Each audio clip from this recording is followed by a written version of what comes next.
जी नाज़रीन, खान साहब इस वक्त दाखिल हो चुके हैं इस्लामाबाद हाई कोर्ट में। आप इस वक्त देख सकते हैं खान साहब।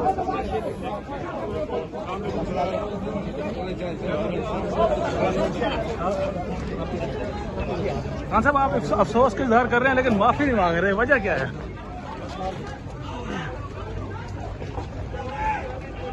खान साहब, बैकडोर रातों की भी इतलात हैं, इसमें कोई हकीकत है?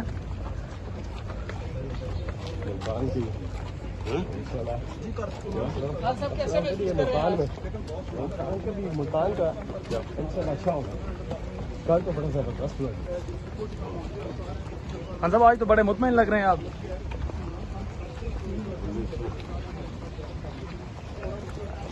अल्लाह में मानने वाला हमेशा नसीम शाह है जो देख सकते हैं।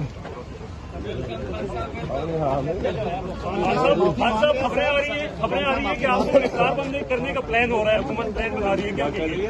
हुकूमत आपको इफ्तार करने का प्लान बना रही है, ऐसी खबरें आ रही है। वो बड़ी देर से कोशिश कर रही है। सब आपके खतरनाक हो गए हों तो इसके लिए इतनी सिक्योरिटी लगाई तो जेल में जाके और खतरनाक हो जाएगा। हमारे सवाल का भी जवाब दे दे। खान साहब, कोई भी वज़ीर आज़म मुद्दत नहीं पूरी कर सका, क्या कहेंगे? अच्छा, इधर से भाई